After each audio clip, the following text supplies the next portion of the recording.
Bem, acesse nosso canal no YouTube, Web Rádio Fraternidade.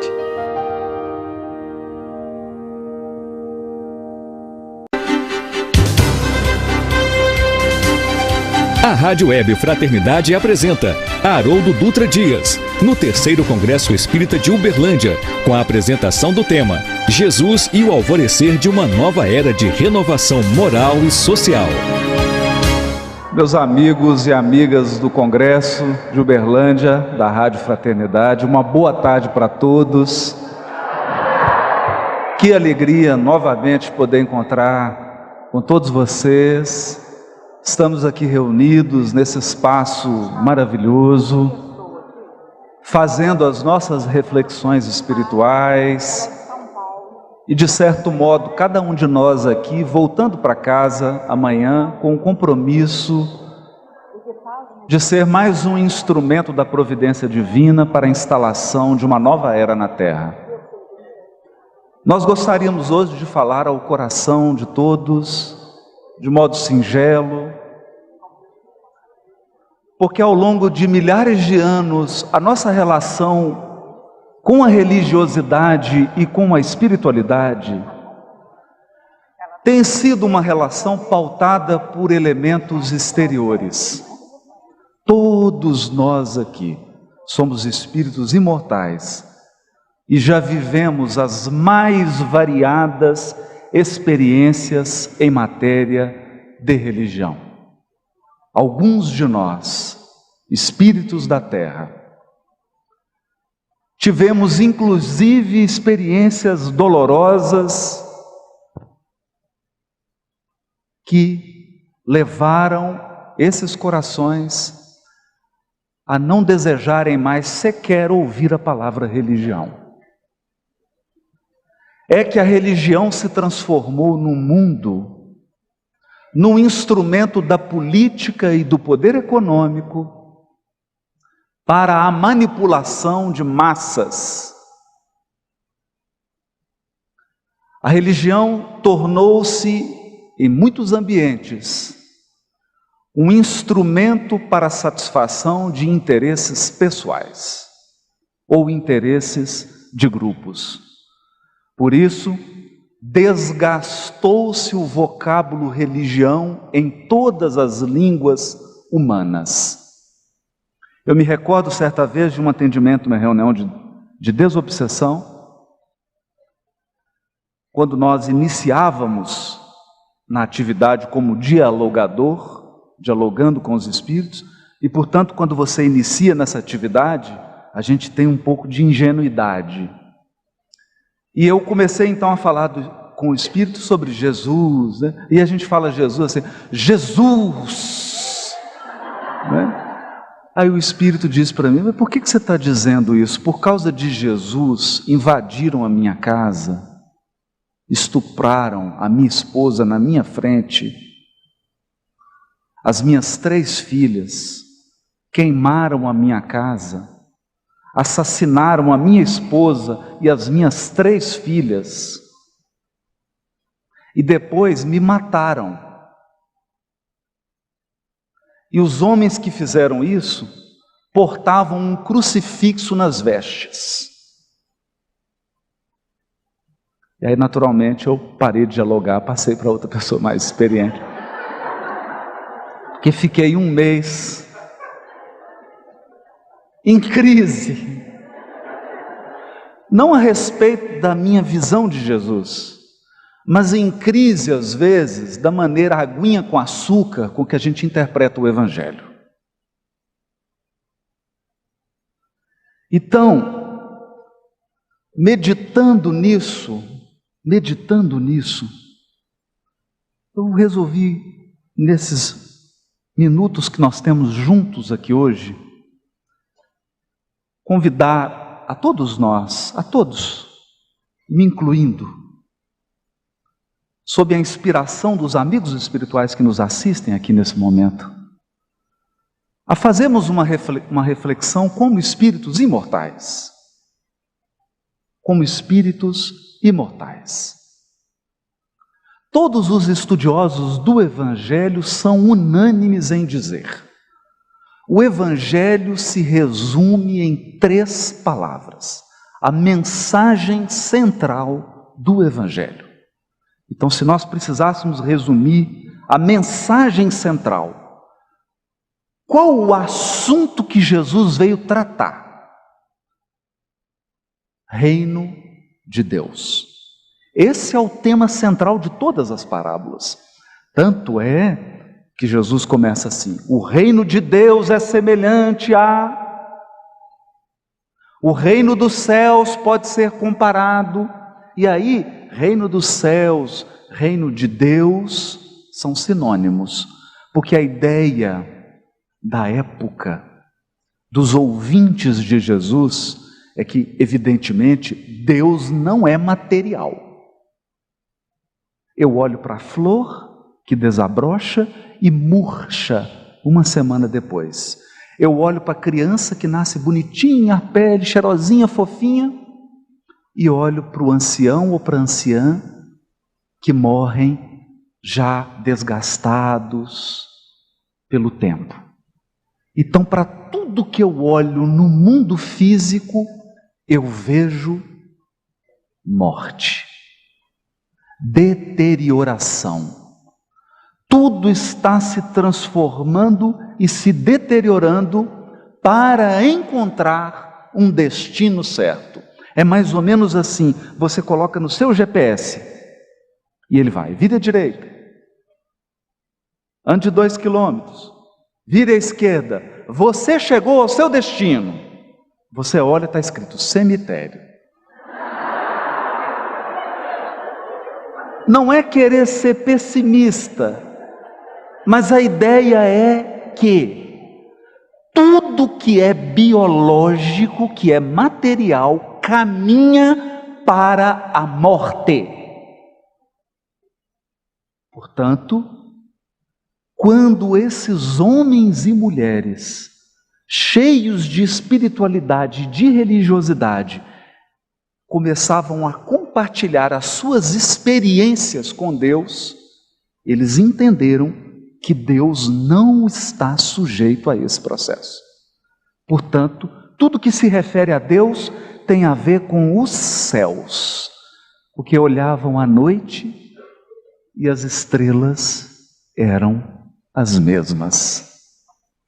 Mudavam os observadores, mas o céu permanecia em um equilíbrio de movimentos, em um equilíbrio dinâmico. Portanto, associaram os céus a Deus. É razoável isso. É bastante razoável. Deus nas alturas. Nas alturas não no sentido de alto, baixo, profundo ou raso. Nas alturas no sentido de imune às transformações da matéria. Esse é o ponto. Reino dos céus, reino de Deus. Mas o que vem a ser o reino de Deus? Então nós encontramos uma fala extraordinária de Emmanuel, que está no capítulo China do livro A Caminho da Luz. Aqui eu vou trocar uma palavrinha, mas depois todos vão entender por quê. O reino dos céus, examinado em suas expressões mais profundas, deve ser considerado como a união permanente da alma com Deus. União permanente da alma com Deus. Finalidade de todos os caminhos evolutivos. Quer você esteja percorrendo as estradas do budismo, você sabe que a finalidade daquele caminho evolutivo é essa comunhão. Seja você taoísta, budista, teosofista, espiritualista, espiritista, católico, evangélico, muçulmano, judeu, todas as religiões do orbe examinadas na sua essência, afastadas da superfície, examinadas na sua essência, nos seus livros sagrados, falam de um estado de alma de comunhão. Falam de um estado de alma. E eu queria exemplificar esse estado de alma abordando uma religião específica, que nos dá um exemplo dessa comunhão com Deus como a finalidade máxima da evolução. É uma religião pouco conhecida, mas na qual eu tenho me aprofundado há um tempo. A religião dos Jedis. O principal expoente dessa religião é o mestre Yoda. No primeiro filme que abordou a religião dos Jedis, o Yoda estava com Luke Skywalker, começando a ensinar para ele os primeiros passos dessa religião cósmica. E dava a parecer, dava a entender, que a religião dos Jedis era uma religião que pregava o desenvolvimento de forças anímicas. E por incrível que pareça, há muitas religiões na Terra que pregam isso. Elas ensinam você a desdobrar-se, sair do corpo, algumas ensinam você a levitar objetos, a respirar e alimentar-se pelo prana, ou outro nome, quer dizer, desenvolvimento de potenciais anímicos. Acontece que no último filme, o Yoda avançou um pouco nos conhecimentos. E o filme retratou uma coisa muito interessante, que já nos dá uma ideia de que nós de fato caminhamos para uma nova era. O Luke recebeu a sua discípula, não vou aqui fazer spoiler do filme. Recebeu a sua discípula e ela então fez todo aquele aparato, né? Se colocou na posição de meditação e falou, eu estou sentindo, e ele com a varinha fazendo cócegas nela. Então até que ela percebesse que não era algo assim palpável. Essa é uma lição importante.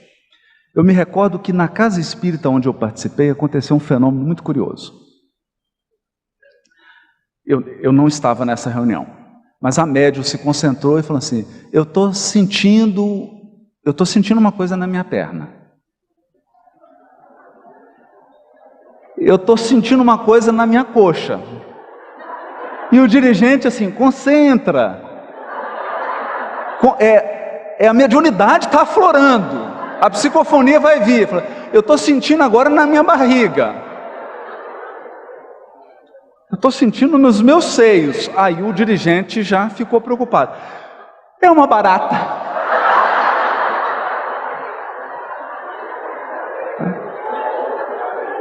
E aí foi necessário um intervalo, porque não ficou uma médium sequer na cabine. As notícias que nós tivemos é que até os espíritos femininos saíram da sala. Não ficou nenhuma.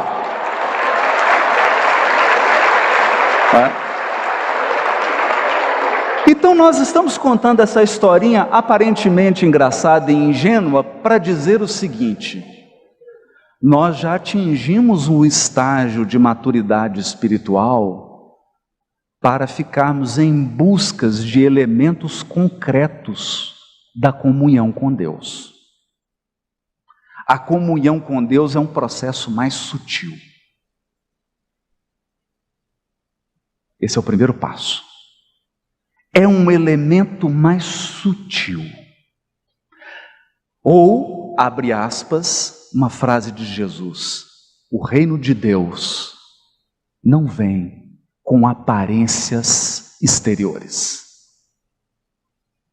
Então não tem tremelico, não tem gemido, não vem com você não consegue apalpar.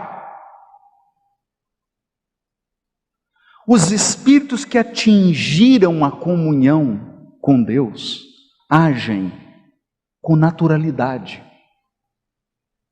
E se você não ficar atento, talvez você nem perceba alguma diferença. Você não percebe. Preciso ficar atento para isso. Aí, o Luke foi para a segunda lição e disse para ela assim: sinta a força,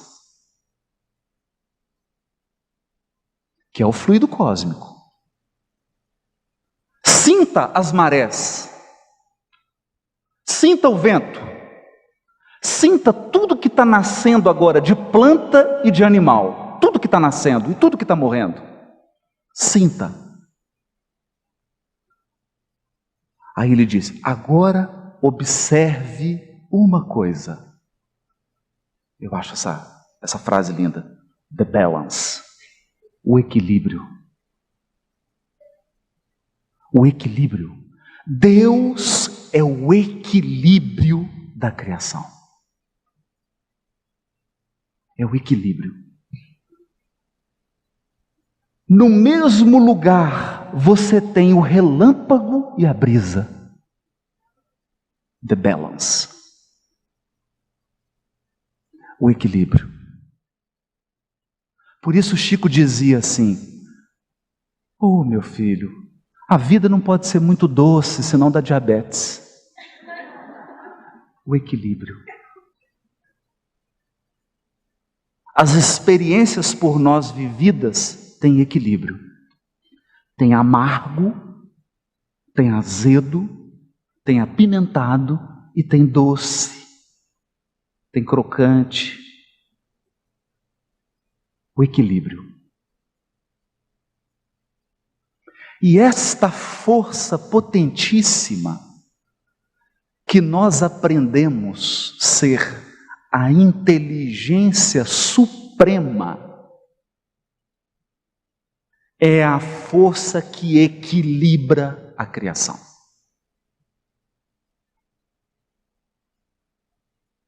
Quando a mocinha então conseguiu entrar em contato com a força, sem nenhum spoiler, por favor, o que ela consegue fazer?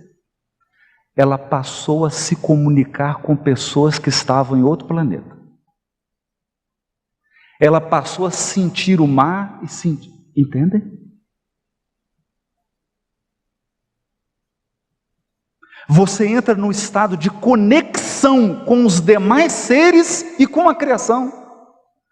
Os budistas falam disso, os taoístas falam disso, os iogues falam disso, os místicos da Igreja Católica falam desse estado, chamam de êxtase. Teresa de Ávila, por exemplo. Falam desse estado que o Espírito penetra, em que ele sente Deus.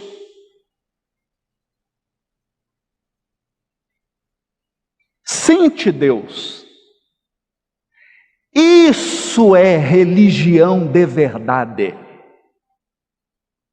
Tudo mais é instrumento. Você não utiliza uma escada como finalidade em si mesma. Todo mundo usa uma escada para chegar em algum lugar. Para que eu faço uma prece? Para que eu aprendo uma prece? Para atingir esse estado de comunhão com Deus. Para que nós estamos aqui num congresso? Para aprendermos, renovarmos a nossa mente, a fim de qualificarmos essa comunhão com Deus. Por que nós passamos por experiências de dor? Para aguçar a nossa sensibilidade. Tudo é instrumento da evolução para aprimorar esse estado de comunhão. Uma vez atingido esse estado de comunhão, há uma coisa curiosa. Não é Deus que entra em você, porque não cabe. Não cabe. Ninguém é amplo o suficiente para conter Deus. Deus é ilimitado. Nós somos criaturas. Mas imaginem o que ocorre com a criatura limitada quando ela atinge a comunhão com o ilimitado. Eu me recordo de uma experiência vivida por Paulo de Tarso em Filipos. Depois de muitas dificuldades, de muitas lutas, de árduos trabalhos, Paulo experimentou, diz Emmanuel, pela primeira vez. Ele foi preso, chovia, era uma tempestade. Então, ou seja, tudo ao derredor parecia hostil. Tempestade, raio, está preso. E aí começaram a aplicar o açoite. Aqui, alguém já foi açoitado aqui? Nessa vida não, né? E em outras, eu estou falando. Não é bom nem aplicar e nem receber. Porque quando você aplica, depois você tem que resgatar. Mas reavivando a memória espiritual aqui, um elemento assim, que bate nas suas costas. Cada chibatada fica um vergão roxo. São 39.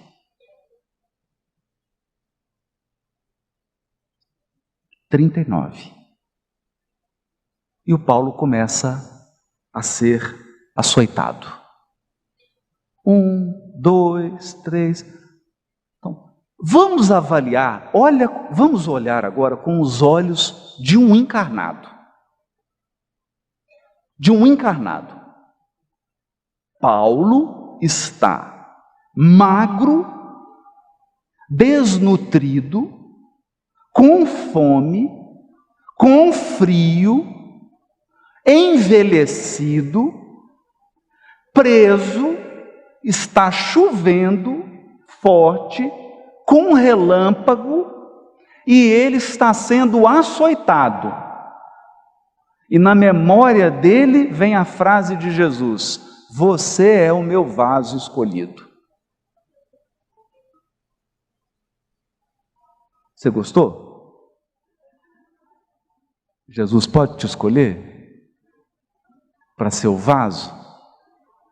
Está preparado? O vaso escolhido. Então, se você olha com o olho de encarnado, você fala: eu não quero isso não. Jesus, Senhor, por favor, e me esquece. Olha, eu estou aqui, o Senhor olha para lá.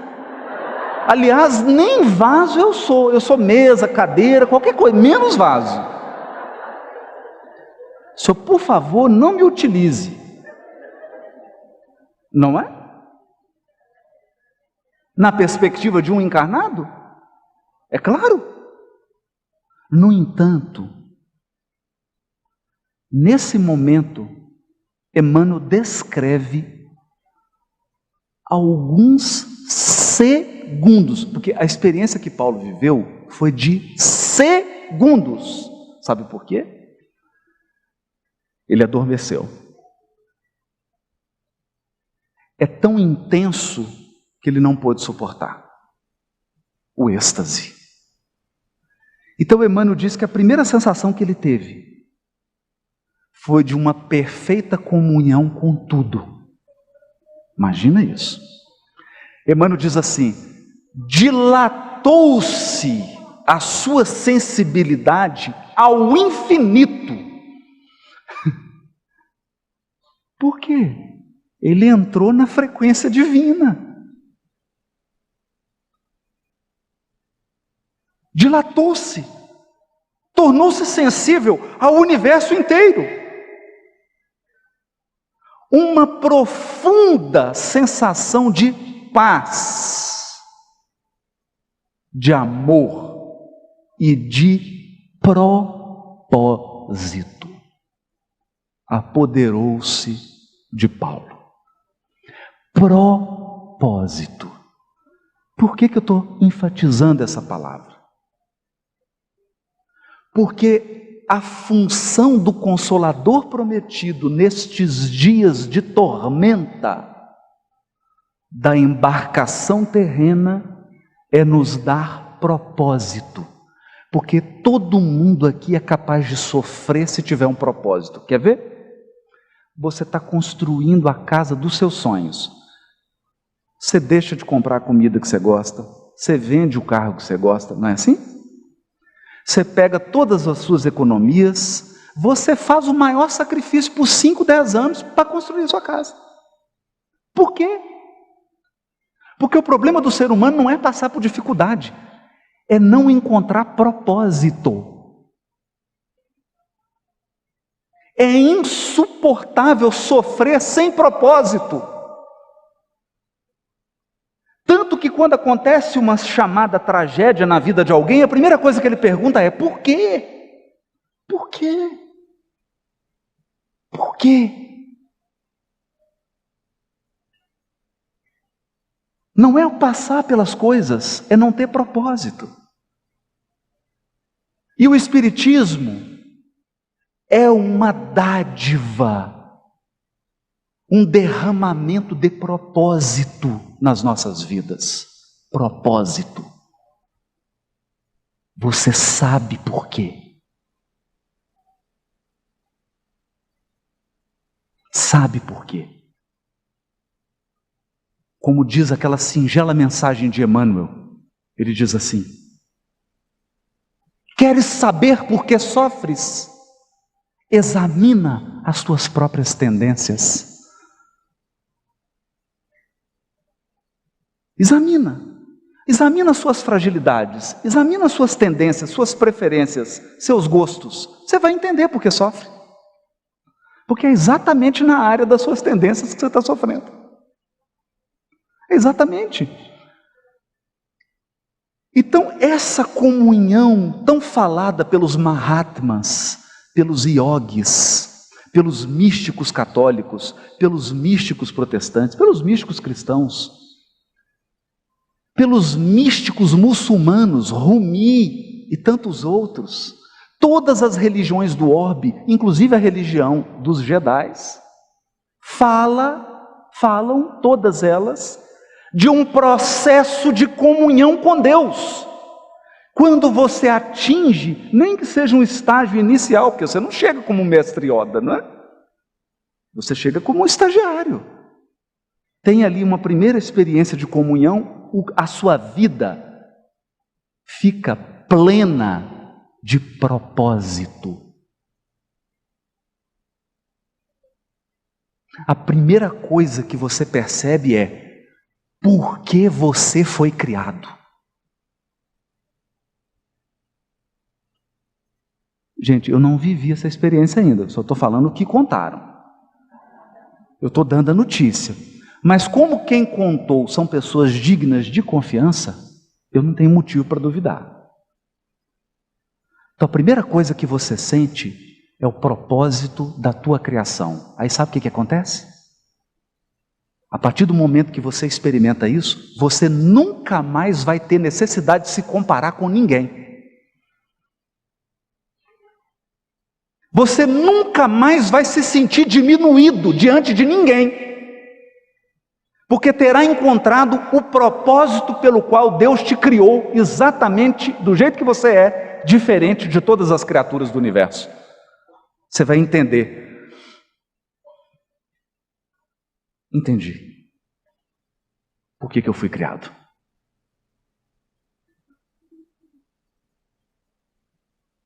Segunda coisa que você entende: qual o seu papel na ordem da criação divina? Que é o que está lá no Livro dos Espíritos. Qual o propósito da encarnação? Colocar o espírito em condições de desempenhar o papel que lhe toca na criação.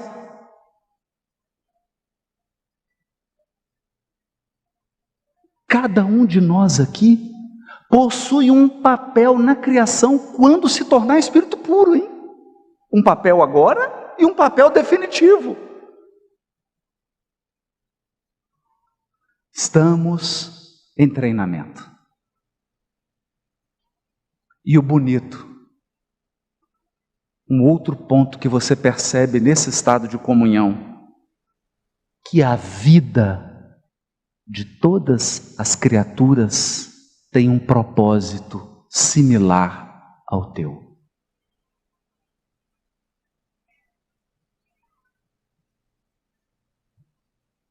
É por isso que a gente não entende um espírito como Francisco de Assis falar irmão sol, irmão vento. Ele não entende isso. Porque isso é espírito que já experimentou essa comunhão. Agora, como é que funciona isso? Essa comunhão é como uma banda larga de internet. A primeira vez que você conecta, você fica milésimo de segundo. A segunda vez você já fica meio segundo, 1 segundo, 2 segundos. Tem espírito que consegue conexão de horas.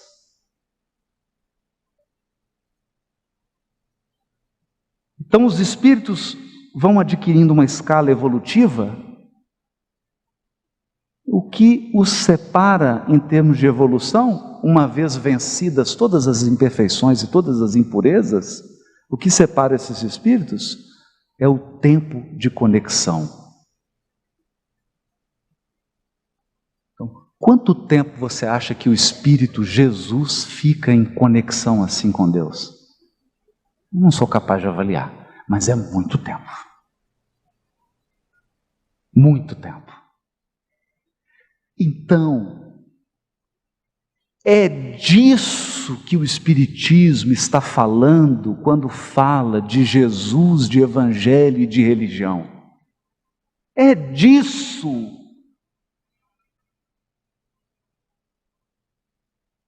É disso que nós estamos falando. É disso.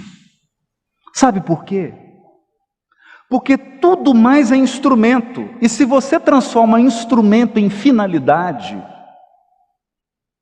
você corre risco. Qual o risco? Vou contar uma história aqui, triste. Ao lado de Kardec estava um médium que psicografava Erasto. Todos sabemos que há lindas, maravilhosas mensagens de Erasto falando da nova era, na codificação. Esse médium passou por uma expiação na área financeira. Ele passou por um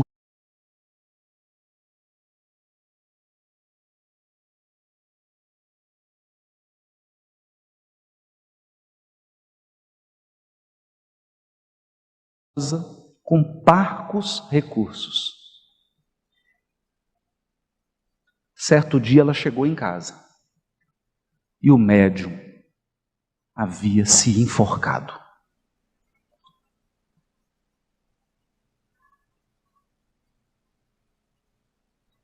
Então o que adianta eu vir aqui e falar de instrumento? O médium que recebia Erasto. Erasto só se comunicava por esse médium. Suicidou-se. Kardec tinha uma outra médium. Eu estou evitando aqui de falar os nomes. É proposital. Essa médium, ela, sozinha, ela e Kardec revisaram o livro dos Espíritos. Sabe quem que ela recebia? Recebia, fica parecendo, né? Vocês entenderam, né? Vocês entenderam. Quem que ela psicografava? Não recebia, né? Ela psicografava o Espírito de verdade.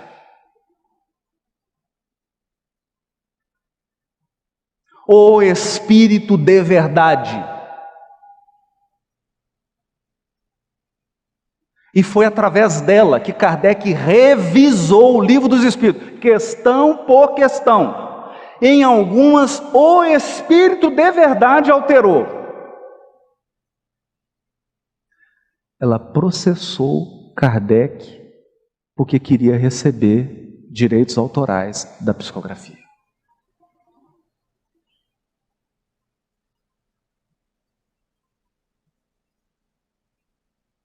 Perceberam? Perceberam? Agora eu pergunto, para cada coração que está aqui, encarnado e os desencarnados, todos nós que estamos aqui, e você nunca cometeu um erro assim na religião? Não precisa levantar a mão. Sem constrangimento. Sem constrangimento. Então eu estou vendo um tanto de gente aqui que já andou em cima de elefante,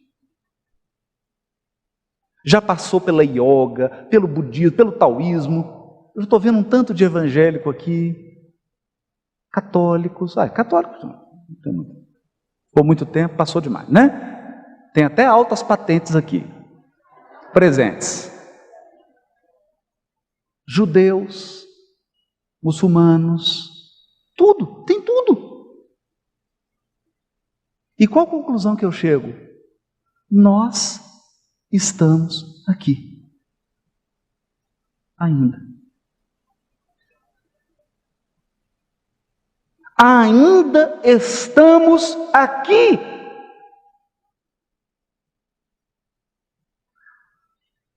Você já se perguntou por que você não está numa esfera superior? Eu me pergunto todo dia. E todo dia eu obtenho a mesma resposta.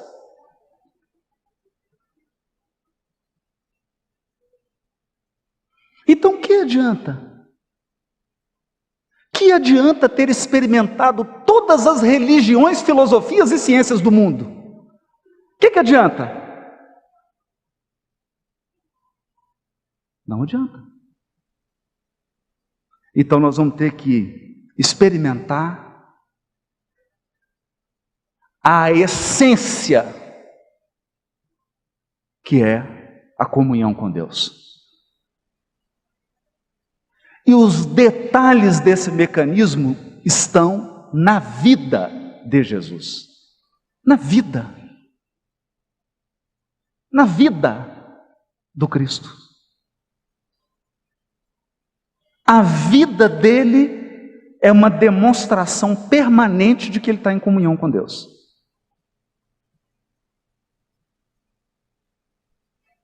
Querem ver? A primeira vez que Jesus toca no assunto crucificação, Simão Pedro quase tem um ataque epilético. Simão Pedro fica apavorado.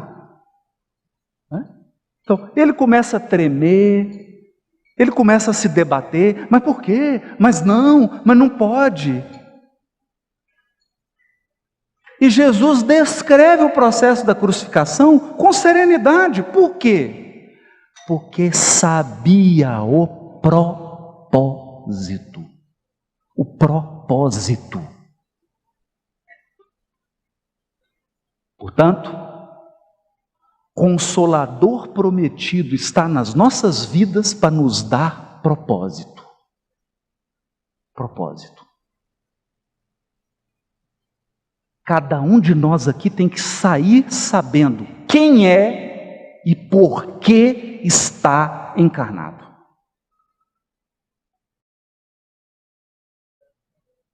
Uma vez que o Espírito toma posse dessa consciência, ele se desapega de movimentos exteriores. Desapega.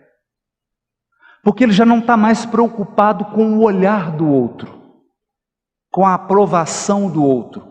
Ele agora está centrado na execução dos seus propósitos.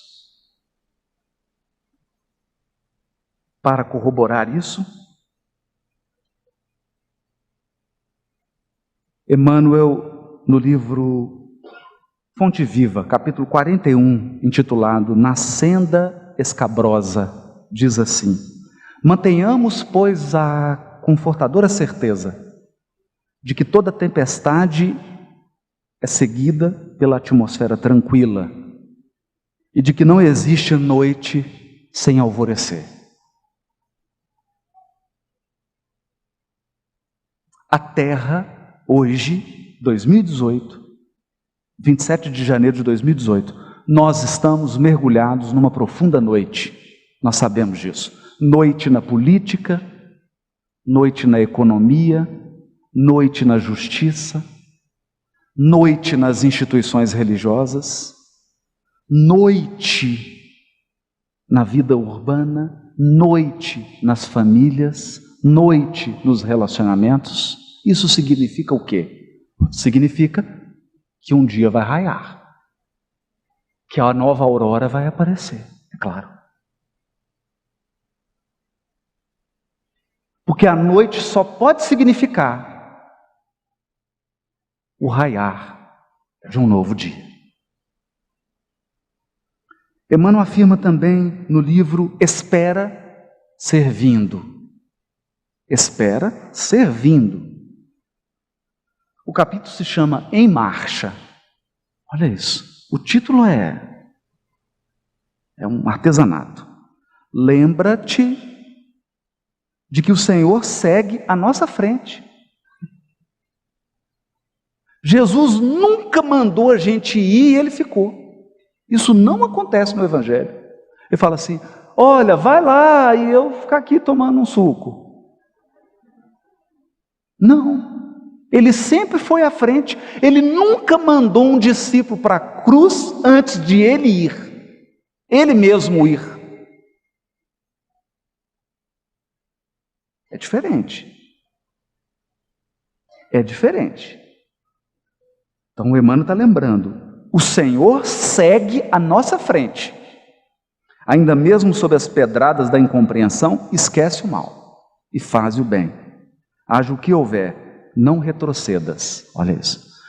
Haja o que houver, não retroceda. Você pode cair, lá na minha terra a gente chama de trupicar. Pode trupicar, pode cair, pode bater com o rosto no chão, pode ficar caído meia hora, 2 horas, um dia, pode chorar, pode reclamar, pode esbravejar, pode arrastar, só não pode retroceder. Retroceder nunca. É o que o Chico diz. Eu me sinto um verme rastejando, mas sempre para frente. Sempre para frente. Não retrocedas. E quando porventura as trevas te pareçam adensar em derredor de teus passos, recorda que a sombra espessa da meia-noite é sempre o anúncio de novo alvorecer. Nós vivemos hoje um tempo de esperanças. Nós só temos fé, esperança e caridade. É a única coisa que nós temos. Nunca esteve tão atual a fala de Paulo. O que nós temos hoje? Temos algum elemento concreto para acreditar que esse mundo vai transformar? Consulta aí agora a notícia. Olha para os líderes que estão dirigindo os países do mundo. São inspiradores. Inspiradores. Nós temos o quê? Fé, esperança e caridade.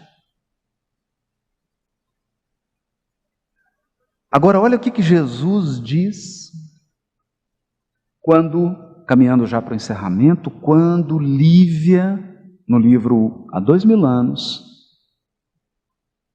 é sacrificada, e os espíritos com ela que são martirizados, que são os primeiros a adubarem o cristianismo. Eu gosto de pensar disso, porque hoje é muito cômodo, eu às vezes ouço isso, algumas pessoas menosprezando o Evangelho. É muito cômodo. O interessante é pensar naquelas almas que foram trucidadas nos circos para que o Evangelho pudesse ser divulgado. Lívia foi uma dessas.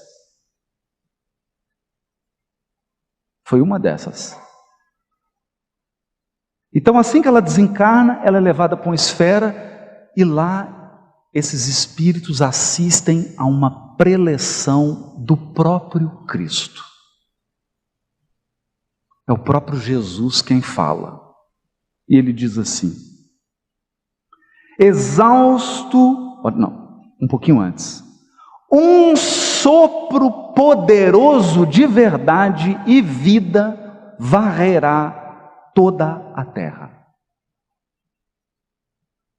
Um sopro poderoso de verdade e vida. Varrerá a terra que pagará os mais pesados tributos de sofrimento e de sangue para a evolução dos seus institutos. Que institutos? O Instituto da Família, as instituições políticas, econômicas, etc. Porque Jesus aqui está preocupado com a renovação do mundo. É importante a gente pensar nisso, gente. Enquanto não houver uma renovação também da economia, não tem mundo de regeneração. Porque essa maneira que nós temos de fazer negócios pelo mundo afora não vai sobreviver. Porque ela é parte do problema. Ela é parte do problema.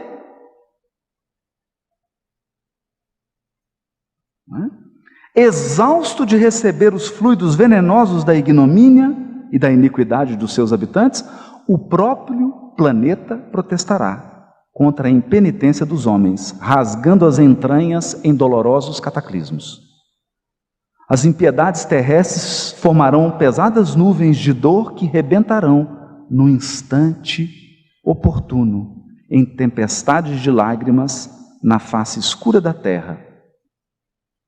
Olha só, uma tempestade sem proporções, nunca dantes vista. E aí ele diz: e então, depois da tempestade, eu recebi uma frase outro dia, dizia assim: primeiro a tempestade, depois o arco-íris, se acostume, essa é a ordem. Interessante, né? Então aqui Jesus está dizendo, depois da tempestade, e então, das claridades da minha misericórdia, contemplarei meu rebanho desditoso e direi, com os meus emissários, ó Jerusalém, Jerusalém. Mas nosso Pai, que é a sagrada expressão de todo o amor e de toda a sabedoria, não quer que se perca uma só de suas criaturas transviadas nas tenebrosas sendas da impiedade. Trabalharemos com amor na oficina dos séculos por vindouros, reorganizaremos todos os elementos destruídos, examinaremos detidamente todas as ruínas, buscando material possível de novo aproveitamento. Olha isso. É necessário ruína para que seja... não, essa madeira aqui pode ser usada, é madeira de demolição. Essa pedra aqui nós vamos utilizar. esse tijolo aqui vai ser reaproveitado. Aí ele diz assim: e quando as instituições terrestres reajustarem a sua vida na fraternidade e no bem, na paz e na justiça, depois da seleção natural dos espíritos e dentro das convulsões renovadoras da vida planetária, aí sim, organizaremos para o mundo um novo ciclo evolutivo, consolidando com as divinas verdades do Consolador os progressos definitivos do ser humano, do homem espiritual. Está delineado. Então, nós estamos aqui recolhendo elementos do Consolador prometido e do Evangelho de Jesus, não mais para pregações. Nós não estamos mais em busca de sermões. Nosso propósito agora é outro. Nosso propósito agora é fazer com que as instituições terrestres reajustem a sua vida na fraternidade, no bem, na paz e na justiça. Fraternidade, bem, paz e justiça. Então o que eu vou precisar? Eu vou precisar de um poder legislativo que tenha paz, fraternidade, bem e justiça. Um poder executivo, um poder judiciário, a família, a escola, as instituições religiosas. E então, Livro Pão Nosso, capítulo 41, no futuro. O que nos espera? Quando o homem gravar na própria alma os parágrafos luminosos da divina lei, o companheiro não repreenderá o companheiro. O irmão não denunciará outro irmão. O cárcere cerrará suas portas. Os tribunais quedarão em silêncio. Canhões serão convertidos em arados. Homens de armas volverão à sementeira do solo. O ódio será expulso do mundo. As baionetas repousarão. As máquinas não vomitarão chamas para o incêndio e para a morte, mas cuidarão pacificamente do progresso planetário. A justiça será ultrapassada pelo amor. Os filhos da fé, os religiosos, não somente serão justos, mas bons, profundamente bons. A prece constituir-se-á de alegria e de louvor, e as casas de oração estarão consagradas ao trabalho sublime da fraternidade suprema. A pregação da lei viverá nos atos e pensamentos de todos, porque o Cordeiro de Deus terá transformado o coração de cada homem em tabernáculo de luz eterna, em que o seu reino divino resplandecerá para sempre. Esse é o nosso propósito. Não falamos em Jesus no Espiritismo senão com esse propósito: transformar o coração de cada um de nós em um tabernáculo divino, onde a gente possa estar em comunhão com o Criador das nossas almas. E aí então, a partir dessa experiência, reformular e reformar todas as instituições terrenas, Nesse dia, meus amigos, os Espíritos do Senhor, como estrelas cadentes, não virão mais anunciar, virão comemorar conosco a promoção do orbe terreno às esferas radiantes da vida no infinito. Muito obrigado.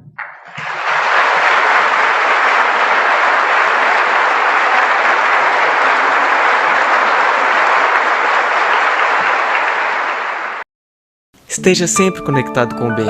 Acesse nosso canal no YouTube, Web Rádio Fraternidade.